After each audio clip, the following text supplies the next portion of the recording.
Everybody? Yes. Hi there. Hello. Faye, I was going to say, Faye, what is back from? No, that's all right. Puerto Got a nice little tan going on there. Like kissed by the sun. Yeah, you're back, but I'm much more interested in your wife.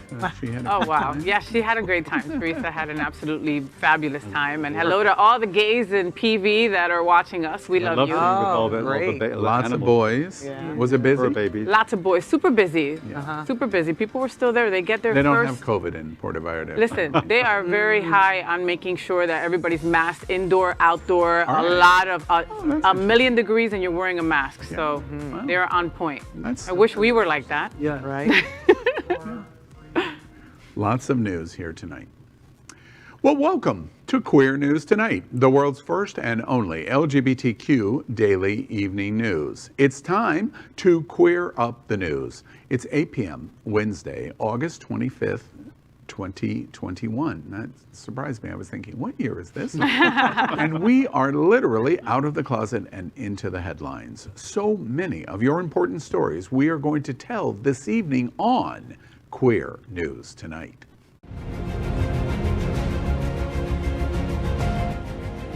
This is the world's first live daily LGBTQ evening news show, literally out of the closet and into the headlines on Queer News Tonight with Al Ferguson. Hello, and thank you for joining Queer News Tonight. This is the world's first and only unedited live LGBTQ plus evening news show. Whatever happens, you will see it. Queer News Tonight is supported by viewers like you. We are part of the Happening Out television network, Hotspots Magazine, and WMEG Events. Hotspots is celebrating 35 years of the LGBTQ plus experience. Merged, we bring you the best of LGBTQ plus news, entertainment, and support of our LGBTQ plus community. I'm your anchor at Queer News Tonight, Al Ferguson. And let's welcome anchor Faye What? She is a radio and television personality and has the popular blog and YouTube channel aiming to unite the L and the G together. She's a hostess and MC for many South Florida events, an animal advocate, and owner of Faye's Fur Family, and is the anchor of the travel news show Happening Out Travel. Also, make sure to catch the Faye What Show Tuesdays at 7:30 p.m. Eastern. Good evening, Faye. Good evening. I'm so happy to be back from Puerto Vallarta, and I'm happy to be around this table with incredible LGBTQ plus people. Hello. So let's welcome our next anchor, Gregg Shapiro. You guys know him. He's a renowned LGBTQ plus writer. Gregg is the author of 7 books, including the 2021 expanded edition of his short story collection, How to Whistle. An entertainment journalist, Shapiro's celebrity interviews and reviews run in a variety of regional LGBTQ plus and mainstream publications and websites. And his screensaver movie reviews can be found in South Florida Gay News, San Francisco's Bay Area Reporter, RottenTomatoes.com, and much more. Welcome, Gregg. Hello, y'all. Thanks for having me back. Let's welcome Cindy Brown. She is an icon in the LGBTQ plus community. Early organizer of Miami AIDS Walk, the White Party for Queer Care Resource, and other major events. She has served as executive director of Miami-Dade Gay and Lesbian Chamber Foundation and LGBTQ Visitor Center. She is founding executive director of Miami Beach Pride and currently serves as program manager for Jewish Community Services LGBTQ Lambda Living Program for LGBT seniors. Welcome, Cindy. Thank you. It's so glad to be here. I'm so glad to be here. And welcome back, Faye. I was the only L at the table. Now let's welcome anchor Dale Stine. He received a master's degree from world-famous Juilliard School. He's a well-known photographer and is famous for his photographs of internationally acclaimed DJs, producers, drag personas, politicos, business people, and entertainers, and even me. He's presently the director of music ministry at Unity on the Bay and moderator of South Florida's largest LGBTQ plus Facebook group, Miami Gay List. He also served on the Miami Beach LGBTQ Advisory Committee for the full 8-year term, along with several other Queer News Tonight anchors, again, me being one of them. He now sits on the city's Human Rights Committee. Welcome, Dale. Thank you, Cindy, and thank you for pointing out our rich history together. I'm so happy to call you my dear friend. We are the reporters for Queer News Tonight, and this evening we begin with the queer headline. The LGBTQ plus community in South Florida and across America is diverse. Our community across the world is vast, And here are the bullet points of queer news for today, August 25th. Let's begin by queering up politics. Out Senator Kyrsten Sinema says she's willing to tank everything the LGBTQ plus community cares about. Senator Kyrsten Sinema of Arizona, an out bisexual, is holding the Democratic Party hostage as she continues to oppose President Joe Biden's domestic agenda, from the massive investment in infrastructure to LGBTQ plus civil rights. Now, while the House of Representatives refused to pass a budget bill that she helped to negotiate that was dramatically lower than needed until she gets on board with a reconciliation bill that increases the investments in the American people, Sinema is holding her ground. She says she will never vote for it. Sinema, along with Senator Joe Manchin from West Virginia, refuses to vote in favor of reforming the filibuster, a Senate procedural move used to stop legislation from moving through the body. It is a relic of the Jim Crow era and is currently being used to stop voting reform, raising the minimum wage, and landmark LGBTQ plus civil rights legislation. What is wrong with this woman? Are you guys sure she's bisexual? Are you guys sure she's part of our community? Are we sure she's a Democrat? She's a dino. That's Right, a Democrat in name only, and she should be extinct. And when you said she's an out bisexual, yeah, out. I want her out. Out. Yeah, exactly. Out. I want her more out. Yeah. Get out. Yeah. You know, one interesting thing about Sinema, not that I'm defending her, I'm not defending her. The tone that you're about to start sounds like you're about to defend her. Well, it's ready. just one dose of reality that we have to swallow in the LGBTQ community. She serves Arizona. We won Phoenix and Mesa County, but Arizona easily, they had 40 some years of Republican representation. For sure. This is a unique situation of the Senate seat that she represents, and she is dancing a very tightrope, literally. It does not excuse her position, but I just provide a note of realism that her audience is not New York City's LGBT or San Francisco's or South Florida's. Hers is Arizona. Well, we'll see what happens because Arizona went blue, so let's see what happens when she's up for re-election. Next up, let's queer up trans rights. Viral video shows teen who stood up for trans student in tears after administrator calls the cops. 2 black students have allegedly been suspended from a Knoxville, Tennessee high school after a TikTok video has gone viral of one of the teens describing what happened as cops stand outside of a door to a classroom where he's been locked up. User @Willem4606 recounts standing up for the other student who is trans when they were being bullied in the hallway by other students who were dead naming them. But instead of punishing the bullies, the teen says the assistant principal called the cops and locked him in a classroom. At the end of the video, he says, quote, "This is what it feels like to be black and be part of the LGBTQ plus community in Knoxville, Tennessee, at a Knoxville County high school. This raggedy ass school, I can't effing stand this school," end quote. Watch this. So, I would say it again. I need y'all to spread this. Like, I'm being suspended right now at Fulton High School in Knox County in Knoxville, Tennessee, because I stuck up for a trans woman. And she has a freaking police. She has a fucking police outside. Are you freaking serious? Like, she has a fucking police outside because I'm asking her, why am I getting suspended? Why is this happening? Why are we facing repercussions? Because she also put the trans woman that was being dead named and bullied in the hallways in ROC, which is an alternative for in-school suspension. Are you serious right now? And they're just allowing it and they're acting like it's normal. And the bullies are not facing any repercussions. And being a part of the LGBTQ plus community in Knoxville, Tennessee. At a Knox County school. This raggedy ass fucking school. I can't fucking stand this school. Oh my fucking gosh. This is disgusting. Please spread this. Like, it needs to be spread. Like, something needs to happen. She has me in this classroom. She locked the door. I'm in here and she has like 2 or 3 police officers out there. Like, oh my God. Y'all, please spread this for real.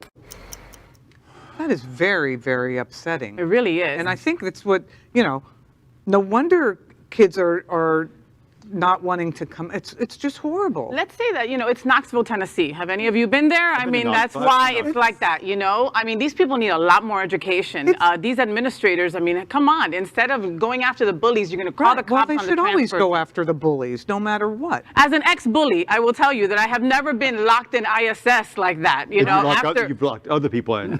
Maybe that's the case. But Well, but it's a bigger, I mean, it's not as big as Nashville, maybe not as progressive as Nashville, but it's pretty progressive. There's a school there, there's a lot of stuff going on. In the South. Tennessee Right. is in this city. But this is also just a reminder, this is still the land of Marsha Blackburn. This is still the Tennessee of Marsha Blackburn. Yeah, and you know what's distressing about this, and I want to call out one more time, you said it in the story, Willem 4606, good for you. Right. Don't we love iPhones? iPhones, we learn everything. We wouldn't understand this story as it was happening in the way it was happening if without smartphones. So we congratulate Willem 4606 for standing up and recording it so we can talk about it at Absolutely. Queer News Tonight. Yes. I also remind all of us, T does not stand for Tennessee. It stands for anti-trans. Right. Tennessee is one of the greatest anti-trans legislative states in 2021. And when you're so anti-trans in the big T state of Tennessee, this is what you get. Automatically, someone calling the police because you're standing up for a trans person. Tennessee, you should be ashamed of what you've done in this last year. Yes. Absolutely. Now let's queer up entertainment. 20 new and upcoming queer comics to geek out about.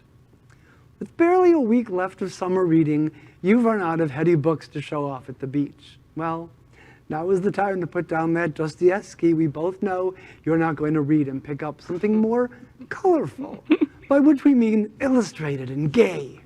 Here are 20 of our favorite new releases in the LGBTQ comics space.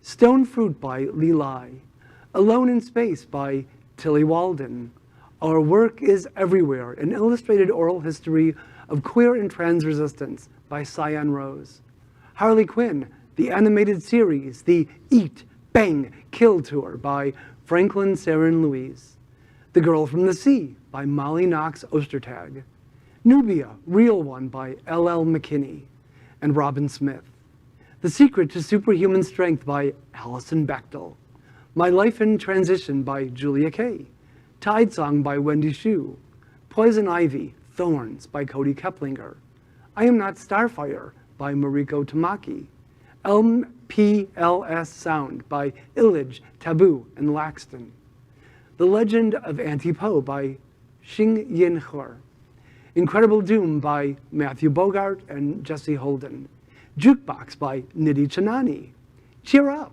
Love and Pom-Poms by Crystal Fraser, Val Wise, and Oscar O. Jupiter, Cosmo Nights by Hannah Templar, Girl Haven by Lila Sturgis, Megan Carter, and Jomette Gill, The Crossroads at Midnight by Abby Howard, and Aquaman, The Becoming by Brandon Thomas. Make sure to call your local comic shop and request a copy of your favorite. When Gregg started the story, I was like, snoozer, Geek Squad alert, let's go. I could take a real quick break and go have something to drink, while he's doing it. But then I started seeing the illustrations. How cool are the illustrations? And these are not just like Batman, Superman kind of boom, pow, boom. It's like real stuff. Yes, like I want to go find these, Exactly. Like I was stuck on Brenda's Beaver Needs a Barber, right? Like that was a good one that I used to like from back in the day. But one of these, I'm definitely going to catch up. That too. Yeah. Brazilian barber. But we should add another title. Tim Barella, who did the Leonard and Larry comic strip for years, there's a collection of his comics coming out very soon, and that's another great one. I mean, and some days I'm just very proud of production at Queer News Tonight. I'm not familiar with 99% of what you said. I'm just not aware of it. And then as I watched this, I was sitting there watching just like a viewer would watch in terms of these covers, and I agree with Faye. Wow, and the next one came, and the next one came, and then the next one came, and then, oh, by the way, it was an all-stop when we got to Aquaman. I'm thinking of who plays Aquaman in the movies, and Jason Momoa. and then it was an all-stop. There you go. I wonder if my book club will go to any of these graphic novels coming up. Suggest it, Yeah, right? you never know. So now let's queer up the USA. Straight people might be more queer than they realize, according to a new study. A recent paper published in Scientific Reports on August 16th consisted of 2 experiments. The first experiment, 180 cisgender and straight identified university students read papers either about sexuality being a spectrum, sexuality about being gay, straight, and bisexual, or about global warming. After reading the article, students who read about sexuality as a spectrum were 28% more likely to identify as non-heterosexual. In the second experiment, 460 cis and straight identifying adults between 18 and 83 read similar articles, as well as articles on sexuality being fluid or stable. Those who read about sexuality being a spectrum or fluid were 36 and 20.7% respectively to identify as non-heterosexual. In other words, as limiting as labels can be, sometimes pithier than non-exclusive heterosexuals might help normalize same-sex attraction, which the study suggests is probably way more common than we once thought. The future really is queer. Some folks just need the additional vocabulary to articulate that they too might be. It's all about branding, right? I mean, there were too many syllables in that. They need to come up with a better name. And maybe some of these people can teach Kyrsten Sinema about what it's like. Absolutely. Maybe. But you know what got me was the education, right? You know, the people who read these certain articles all of a sudden were educated on what they might be. You know, I have to give a shout out to Morgan Mayfair, right? He's over at Trans Social. And he's got this incredible, it's called Trans 101. And I'm so sorry if I'm labeling it wrong, but he sent it over to me to take it. And I learned a whole lot of stuff. And in doing so, I did this. There were modules and little tests that you had to do. And I did it with a friend of mine who says that she's a lesbian. Well, after the whole thing was over, she says, I honestly believe that I am non-binary. I had no idea until I did these modules and learned this about myself. I was blown away. And it was fascinating also, you know, the spectrum of ages that were in this study. Right. Yes. 83. It's like decades and decades of people.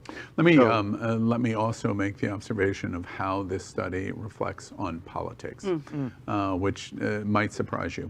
A lot has been written about ignorance. And what do you do to overcome ignorance? Ignorance is not stupidity. Ignorance is without knowledge or lack of knowledge. Yes. The way you overcome ignorance is through education. And that means if you educate, which this study focuses on, and you bring new information to somebody, it expands their horizon and they are less ignorant because they've been educated.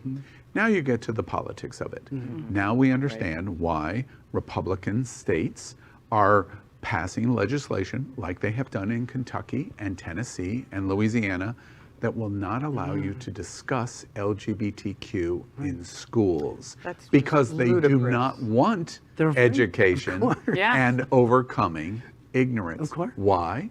Because it's better for their voting base. This study helps prove what is going on. That's the racism. Exactly. Yes, sigh. Next, let's queer up the world. Nicaragua seeks to shut down country's oldest LGBTQ+ rights group.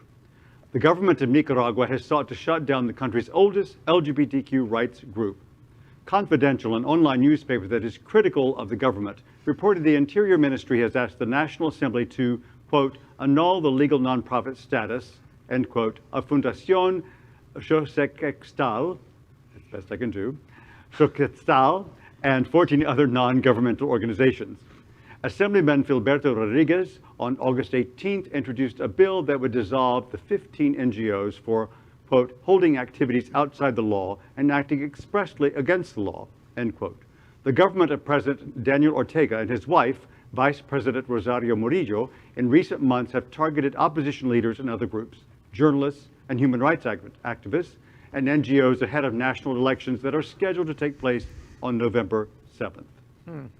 Doesn't Nicaragua have more important things to think about? They have a very grimy government. You've got to understand that. You know, I mean, come on. It's like it's the president and the vice president. Married. You know, like come on. I'm going to make who's VP? Come on, wifey, you're VP. Yeah, I mean, it's just been corrupt there for years. Forever. I was on a mission with one of those medical missions with an ex of mine who was an optometrist. So I was there, and we were helping these people who were very much in need for a full week. And then, as a bonus for going, they took us into a spa the week after. It was the most bizarre experience because you're seeing how the people live and what's really going on. And then, oh, by the way, here you go, have this. Right, the pool, the jacuzzi, it was so bizarre. Yeah. And you know, these across the globe, we're seeing these attacks. I mean, we're also seeing some shining spots, but we're seeing attack after attack. And even in our own country, we're seeing it constantly. I have a couple of thoughts about what's happening in Nicaragua. First, we're in a situation where when you look at a country that becomes racist or homophobic or misogynistic from the political structure, especially from the highest levels of the political structure, which is what's going on in Nicaragua, you must immediately start to consider what are they trying to sleight of hand. They're trying to divert attention from something else going on to marginalized communities. And it's easy to attack people of color. It's easy to attack LGBT. It's even easy to attack in many places women.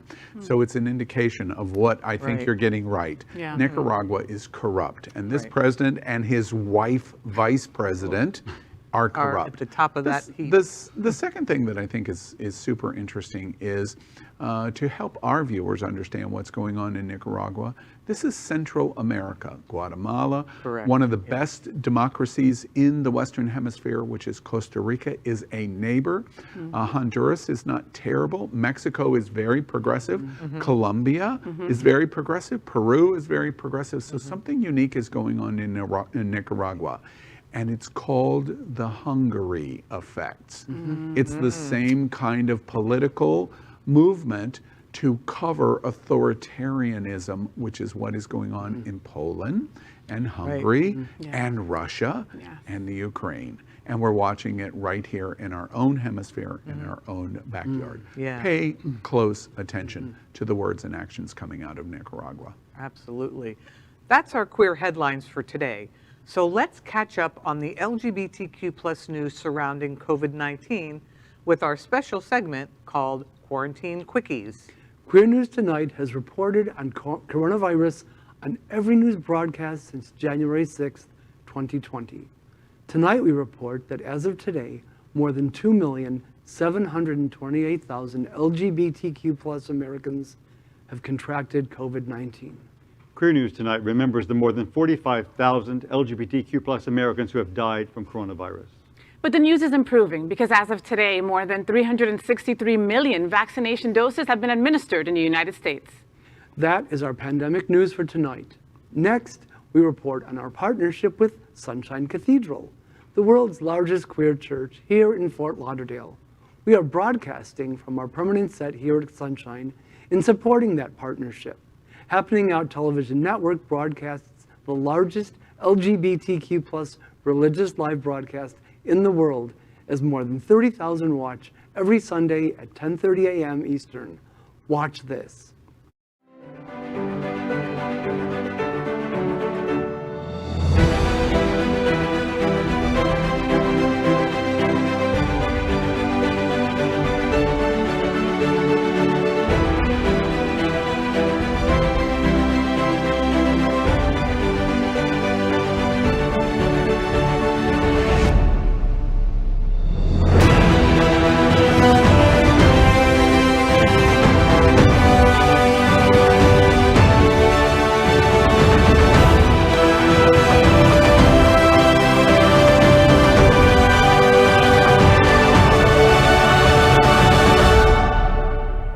Hi, my name is Misty Eyes, and I'm the Director of Transgender Services, Women's Services, and Education Training at SunServe. And Sunshine Cathedral is my queer church. Well, we finish tonight's queer news headlines with a segment we call LGBTQ plus Flash News. LGBTQ plus Flash News. Mormon apostle, take up muskets against LGBTQ plus equality. On Monday, Brigham Young University President Kevin Worthen announced the creation of a new Office of Belonging, which will essentially support marginalized groups on the Provo, Utah campus. The new office will provide services and programs focused on making the school inclusive, according to a university press release. The office's creation follows a report from BYU's Committee on Race, Equity, and Belonging that was finished in February. Worthen said the Office of Belonging will not only seek to root out racism, but also to work against prejudice of any kind, including that based on race, ethnicity, nationality, tribe, gender, age, disability, socioeconomic status, religious belief, and sexual orientation. Gender identity was not specifically mentioned by Worthen when discussing a church elder who had previously called for the staff to use their muskets to defend church doctrine. Worthen again called for the staff to defend the faith, but to avoid friendly fire that often wounds children and parents involved in protests, and called for all groups to show empathy and understanding when discussing issues. He did, however, continue to emphasize that empathy and understanding do not mean support or acceptance. What will become of the missionaryboys.com website? I can't understand these people. I don't get what's going on. I don't understand the fear. It's all fear-based. It's all fear-based. Mm-hmm. Well, I think it's a tiny step in the right direction that they even have developed this office, and I hope that the students will help push this these DEI efforts further. I agree with that, but would point out for LGBTQ Americans that listen to this, even small steps sometimes are still in the right direction. Mm-hmm. This is a university and a church that was the principal funder of California's Prop 8 to defeat gay marriage, right. And now they're doing this. Right. That is a step in the right direction. Right. And kudos to the valedictorian of last year's class that took the moment to do that closing speech and came out in front of everybody during graduation. Kudos to you. Absolutely. LGBTQ plus Flash News, treasure hunting with Charles Busch and Margaret Cho in The Sixth Reel. Watch this. Hey, Gerald. I'm here. Gerald! Your friend appears to have been dead for at least 24 hours. Would you believe that this is the 4th time I've discovered a dead body? Is there anything else you can tell me that's pertinent? I am an expert in the world of cinema memorabilia. I'll be the one to assess my uncle's estate. Old copies of TV Guide? It's a sickness! Your uncle is more of a hoarder than a collector. London After Midnight is the holy grail of lost films. Jimmy, are you all right? This reel of film could very well be your death warrant. Can we watch it? Are you insane? There are people out there who would gladly slit your throat to possess 10 minutes of London After Midnight. It's at the top of my list of lost films that I would, without conscience, kill to see. Jimmy Nichols! Jimmy, I believe those vampires are calling. Don't pay any attention to them. Jimmy! Let's make a run for it! You cannot escape us! You have it! You have it! You have it! Shut up! Shut up! Shut up! The film has to be sold and out of our hands as swiftly as possible. Congratulations on the cinematic find of the century. Are you free for dinner tomorrow night? It's gone. I can't believe you told him everything. You are a vile, despicable human being. To protect this film, I would sleep with a lot worse than you. The Museum of Modern Art is meeting me here tomorrow to personally pick up the movie. Helen and I have devised a foolproof plan. We shall strive to keep this as simple and undramatic as possible. We're looking for Jimmy Nichols? Don't know him. Never met him. Check. Bring the package downstairs. Check. Hello. Let Max take that from you. Jimmy. Shouldn't we be going up 8th Avenue? We will be taking you to a different destination. Somebody please tell me what is going on. The film must be destroyed. No! Rumble into dust! I think the four of you have seen too many movies. Shut your hole. The story begins in the 1960s. Oh, must we go back to the 60s? I'm on a diuretic. Shut your hole, Doris. I'm into it. The legendary playwright and drag performer Charles Busch, known for Psycho Beach Party and Die Mommy Die, is hitting the big screen again with The Sixth Reel. When a friend's death reveals the existence of the final reel of a classic horror film that was thought to be lost, a race to cash in commences with a variety of ruthless and comedic schemes. Along for the ride are Limbo alum Julie Halston, Tim Daly doing a British accent, and stand-up queen Margaret Cho. Find out more in Hotspots magazine on stands now. I am stoked to see Charles Busch on the silver screen because we all know that I'm of a certain age and I lived in New York for a few decades, and I very often saw Charles Busch and troupe at the referenced Limbo Lounge in Alphabet City. Oh, nice. Yes, so I've been seeing Charles for a few decades, and I just love him. Well, I can't wait till it opens in theaters or on HBO or pay-per-view because that trailer, that was hilarious. I can't wait to see the film. And I have to thank The Sixth Reel because we want to announce tonight that Queer News Tonight's new motto going forward on our daily news show is going to be sinful and undramatic as possible. As possible. Was it sinful or simple? Popple. No, sinful. Sinful. Sinful news. I love that. I love that. Dramatic. And I love Margaret Cho. So anything with her in it, I'm watching, and everybody else attached to it, fantastic. Yeah. Charles Busch can do no wrong. Yeah. LGBTQ plus flash news. Marjorie Taylor Greene still has an anti-trans sign outside their office, but now it's worse. Back in February, shortly after she took up her role as a representative in Congress, Marjorie Taylor Greene erected a large anti-trans sign on the wall outside her office. It stated, quote, "There are two genders, male and female. Trust the science." The sign went up partly in retaliation to Greene's neighbor across the corridor, Democratic Representative Marie Newman, who has a trans daughter. Yesterday, Greene revealed on Twitter that her sign is still up, only now she's added to it, pasting hundreds of letters and cards from people who have written to her, pledging their support and gratitude for her far-right political stance. The congressman that's in the office next to Cross? Yes.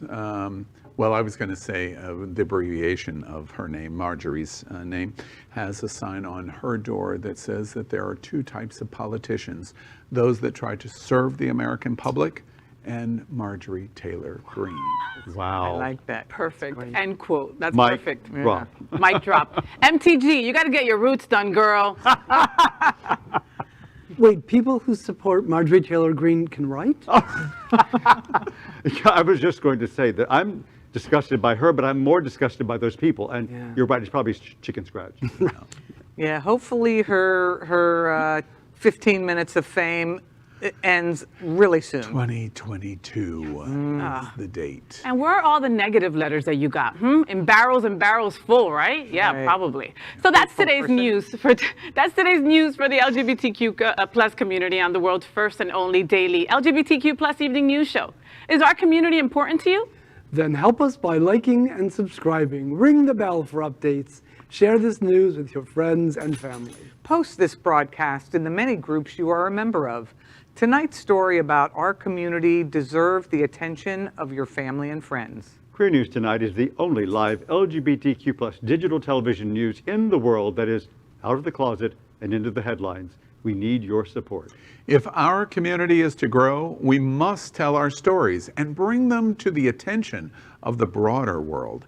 This is the only place in the world that tells these LGBTQ plus stories in motion and sound. And that is the passion of Happening Out Television Network and Queer News Tonight. I'm your anchor, Al Ferguson, and on behalf of these LGBTQ plus reporters, the anchors of Queer News Tonight, including Faye Wood, Gregg Shapiro, Cindy Brown, and Dale Stine. We will see you daily at 8 p.m. Good night. Good night.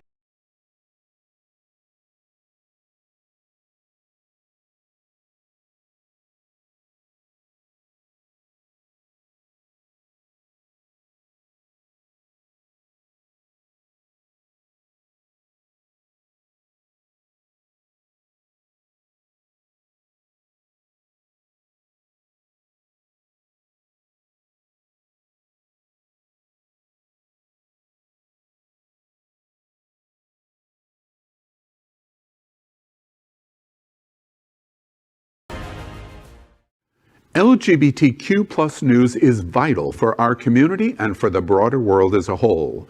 We have enough enemies at Fox News. Tucker, Sean, and Laura are loud. We need passionate allies. Happening Out Television Network, Queer News Tonight, and It's Happening Out are literally out of the closet and into the headlines. Our community needs your support. Like this broadcast and subscribe now to ensure the